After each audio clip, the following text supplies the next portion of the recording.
Once you're enrolled in Turnitin.com, you have a student name and you have a class that you're enrolled in. You'd open that class to find your assignments. And in this case, in my class right now, there are 2 assignments pending that students are working on. I already uploaded the first assignment, which was the sign-in information, which was designed for me to get information from you about your Turnitin account. It was supposed to say your name and the name of the email that you used and the password for the Turnitin account. The other assignment is involving a conclusion paragraph that we worked on this lab today in class on August the 30th. And so students are at home writing this conclusion to the paragraph. As you can see, I've put my name on the paper and the date and the period. I've also put the question, the prompt, on the paper.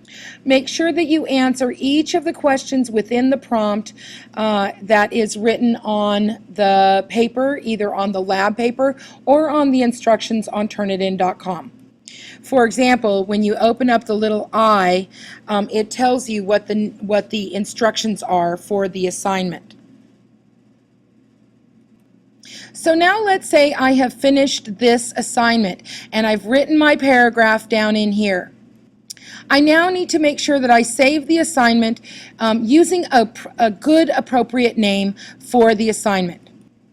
I'm going to save it somewhere in my laptop or in my computer where I know I can access it later. You might want to make it just period 1, or you might want to make it science, but someplace that you know where you're going to put it. And save it as in a name that makes sense to what the activity is. In this case, I have it labeled PH Lab Conclusion. Now I'm going to close my lab file, my conclusion file. Make sure I save any changes I've made. And then I'm going to submit it. I'm going to upload it to the system. So I'm going to do it with a single file upload if I'm using Microsoft Word. If you're using another form of word processing, I will talk about that in a few minutes.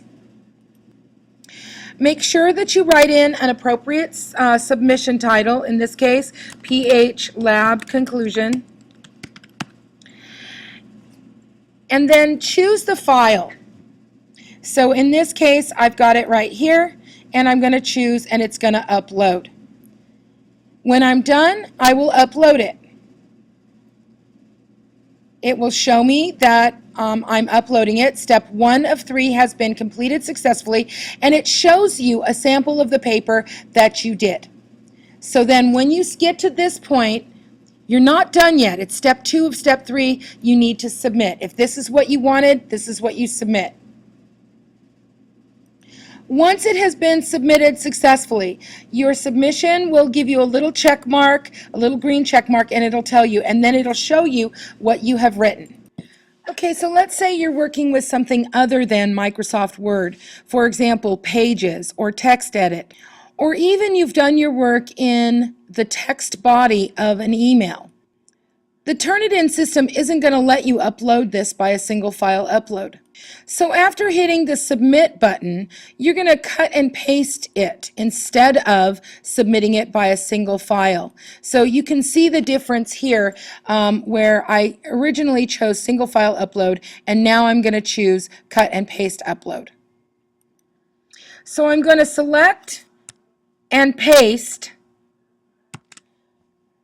select and copy the information into my Turnitin.com, into this box that says cut and paste your paper. Notice how I did it. It's going to change the format a little bit, but that's okay. So then I'm going to hit the upload button. Once the system is done uploading your submission, it will again give you this little green check mark, and it says your submission is being processed. A digital receipt of your record will go to your inbox. If you have trouble, you can always go to the help box for Turnitin.com.